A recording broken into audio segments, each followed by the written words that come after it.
दोस्तों, लता मंगेशकर जी ने सच कहा था, तुम मुझे यूं भुला ना पाओगे।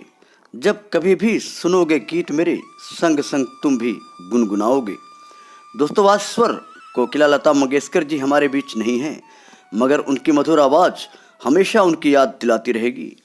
लता मंगेशकर जी की बात करें तो ये भारत की सबसे प्रतिष्ठित पार्श्व गायक हैं, जिन्होंने कई फिल्मी और गैर फिल्मी यादगार गीत गाए हैं।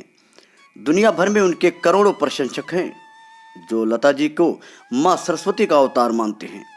लता जी ने 1000 से ज़्यादा हिंदी फिल्मों में गीत गाए हैं।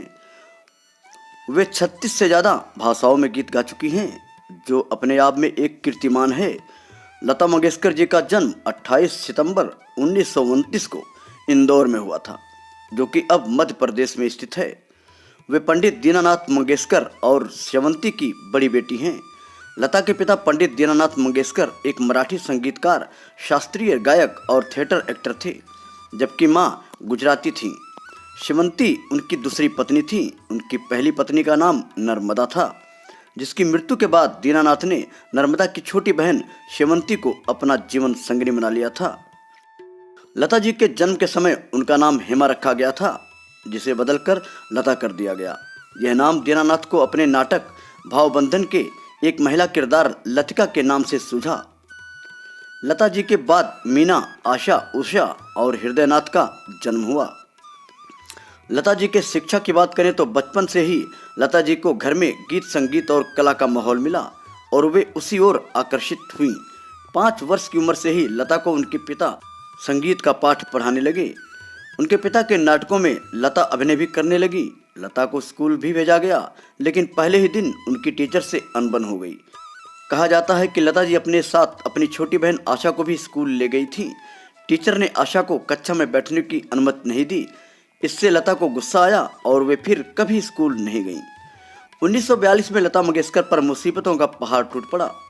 13 वर्ष की आयु में ही लता जी के पिता की मृत्यु हो गई। परिवार का सारा बोझ लता जी पर आ गया। लता जी को अभिनय पसंद नहीं था, लेकिन पैसों की तंगी के कारण उन्होंने कुछ हिंदी और मराठी फिल्मों में अभिनय किया। मंगला गौर 1942, माझे बाल 1943, गजभाऊ 1944, बड़ी माँ 1945, जीवन यात्रा 1946 जैसी फिल्मों में लता ने छोटी मोटी भूमिकाएं अदा की।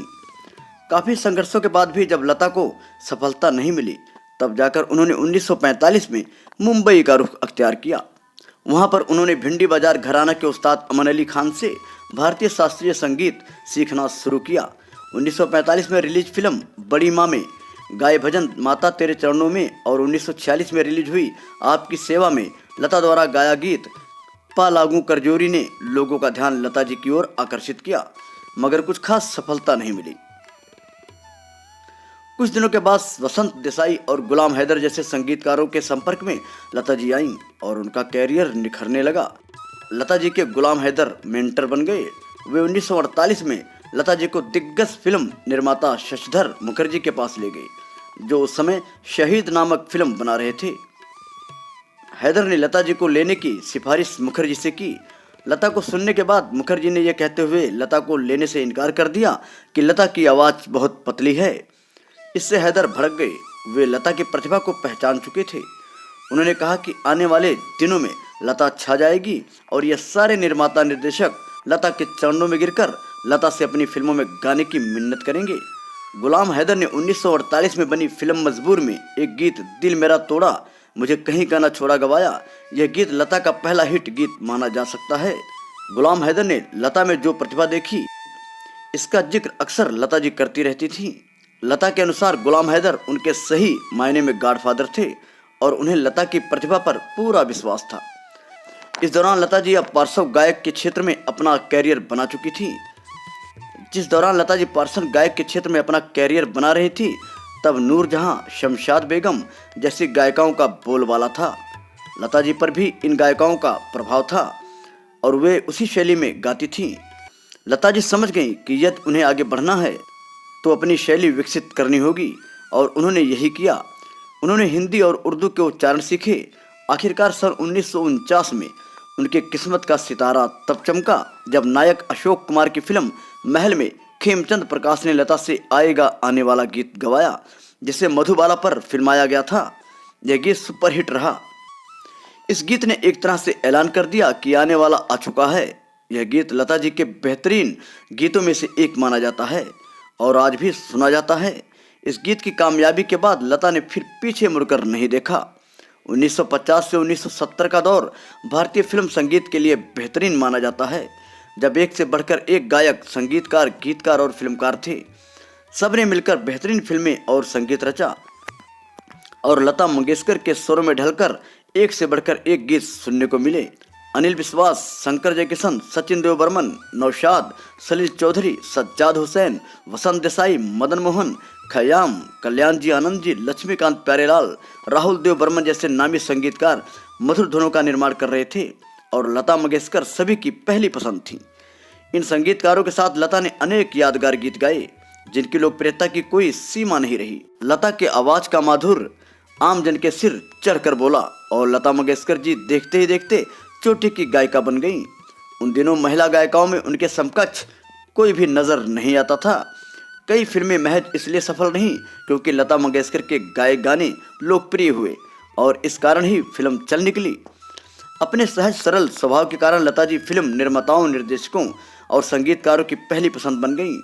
हर गाने को लेकर उनकी मेहनत गाने में झलकती नजर आई।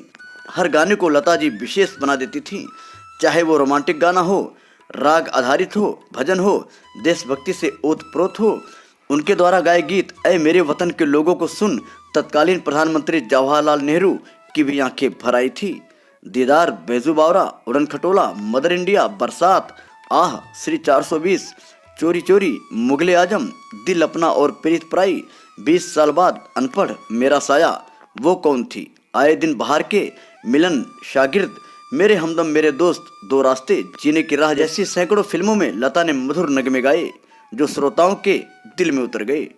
संगीतकार लता के पास कठिन से कठिन गीत लाते थे और लता जी बड़ी आसानी से उन्हें गा देती थी। राज कपूर, बिमल राय, गुरुदत्त, महबूब खान, कमाल अमरोही जैसे दिग्गज फिल्मकार की भी पहली पसंद लता जी हो गईं। साफ सुथरा गीत गाने वाली लता जी ने 19 के दशक में गीत गाना कम कर दिया। हालांकि इस दौर में भी डर, लम्हे, दिल वाले दुल्हनिया ले जाएंगे, दिल तो पागल है, मोहब्बतें, दिल से, जुबैदा, रंग दे बसंती, 1942, ए लव स्टोरी जैसी फिल्मों में लता को सुनने को मिला। लगभग 7 दशक से भारतीय फिल्में लता के गीतों से लकदक होती रहीं। मधुबाला से लेकर माधुरी दीक्षित तक जैसी तमाम हीरोइनों को उन्होंने अपनी आवाज दी। लता जी की आवाज कभी भी किसी अभिनेत्री पर मिसफिट नहीं लगी। शाहरुख खान ने एक बार तो यहाँ तक कहा कि काश उन पर भी कोई लता की आवाज में गीत फिल्माया जाता। लता मंगेशकर हमेशा अपने सौम्य स्वभाव के लिए जानी गई। तमाम फिल्म निर्माता, निर्देशक, संगीतकार, गायक, हीरो, हीरोइनों से उनके पारिवारिक रिश्ते रहे। दिलीप कुमार, राज कपूर, देवानंद, अमिताभ बच्चन, यश चोपड़ा, राहुल देव बर्मन, मुकेश, किशोर कुमार से उनके घनिष्ठ संबंध रहे। पीढ़ी दर पीढ़ी उनके संबंध मधुर रहे। लता को हर किसी ने अपने परिवार का हिस्सा माना। लता मंगेशकर जी को दादा साहब फाल्के पुरस्कार के साथ ही पद्म भूषण, भारत रत्न व फिल्म फेयर अवार्ड जैसे ढेरों पुरस्कार और सम्मान मिले। लता जी की अगर शादी की बात करें तो कहते हैं कि लता मंगेशकर डूंगरपुर राजघराने के महाराजा राज सिंह को बेहद पसंद करती थी और राज सिंह भी लता जी को पसंद करते थे, मगर पारिवारिक हस्तक्षेप के चलते इनकी शादी नहीं हो पाई। उसके बाद लता जी ने शादी ही नहीं की। कहा जाता है कि हर सफल आदमी के पीछे कुछ दुश्मन होते हैं। वर्ष 1962 में लता जी की जान लेने की कोशिश की गई। एक दिन सुबह उठते ही लता जी के पेट में दर्द हुआ। उनकी हालत ऐसी थी कि अपनी जगह से हिलने में भी उन्हें दिक्कत होने लगी। लता जी को स्लो पॉइजन दिया गया था। हालांकि उन्हें मारने की कोशिश किसने की, इस बारे में आज तक खुलासा नहीं हो पाया। कहावत है, जिंदगी तो बेवफा है, एक दिन ठुकराएगी, मौत महबूबा है, अपने साथ लेकर जाएगी। कोरोना महामारी के दौरान 6 फरवरी 2022 को लता जी ने दुनिया को हमेशा के लिए अलविदा कह दिया।